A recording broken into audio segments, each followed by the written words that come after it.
Hello everyone, সবাইকে জানাই শুভ সকাল। সকাল সকাল ঘুম থেকে উঠে নিজে একটু ফ্রেশ হয়ে চলে গেছিলাম ছাদে। মানে বাড়িতে আসার পর থেকে সেরকমভাবে ছাদেই ওঠা হয়নি, উঠিনি, এই ফার্স্ট টাইম উঠলাম আজকে।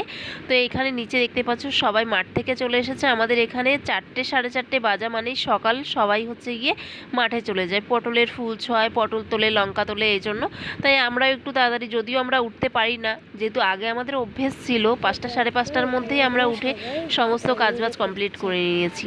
তো এখন যেহেতু 8টা সাড়ে 8টায় উঠতে উঠতে না আমাদের একটা বদ অভ্যাস হয়ে গেছে, এখন আর সকাল সকাল উঠতে পারি না, তাও 7টা সাড়ে 7টা বেজে যায়।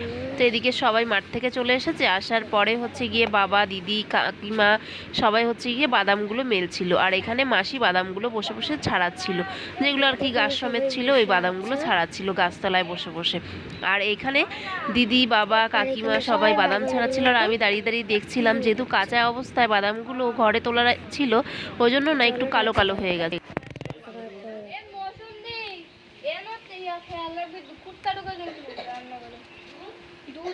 হালকার খাবার দাবার খেয়ে এখন আমরা সবাই মিলে চলে এসেছি আমাদের বাঁশবাগানে, আমাদের ঘরের পেছনে। এখানে হচ্ছে গিয়ে পুরো 1 গামলা আম মাখা হয়েছে, দেখতেই পাচ্ছ কত আমাদের শিষ্যরা। তো সবাই মিলে এখন আম মাখা খাচ্ছে। তো এক বাটি খেয়ে তো হয়নি, 1 গামলা, তো আবার পরে আরেক গামলা মাখানো হয়েছে।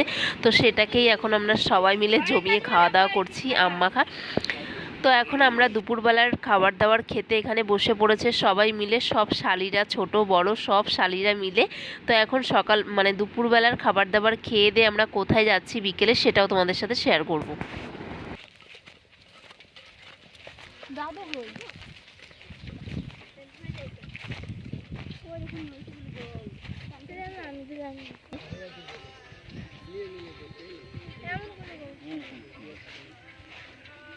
দাদু ভালো আছো?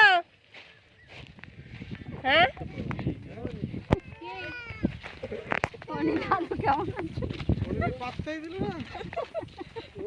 তো ইচ্ছা করে লাগলো ভিতরে।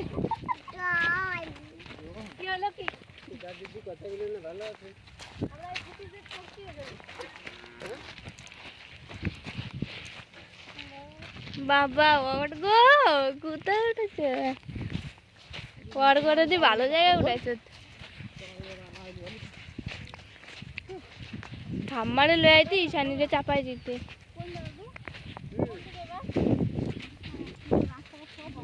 এই যে বালির মধ্যে চলা না, এটা বিশাল কষ্ট। পা কাটে যায়। ওইগুলোর সময় লাভ আছে বলো? তারপর তো তোমার দিদি কিছুই পাবে না। দিদি তো আর কিছুই পাবে না, এখনই পায় না।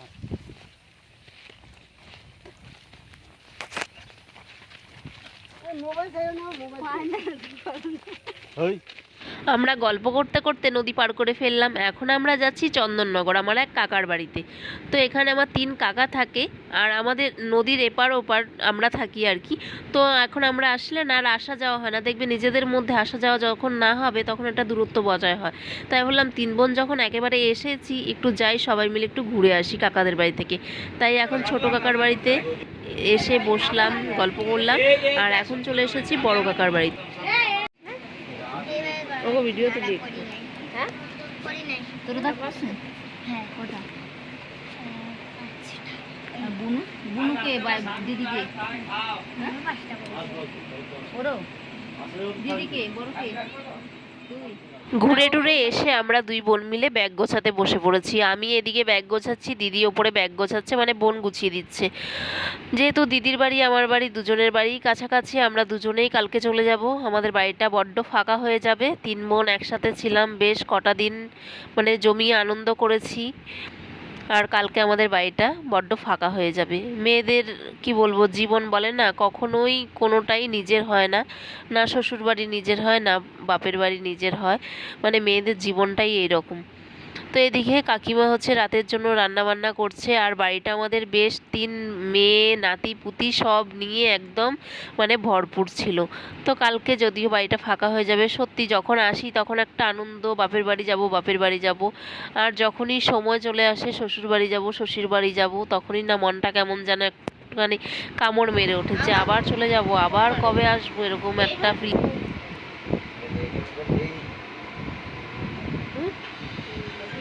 কেউ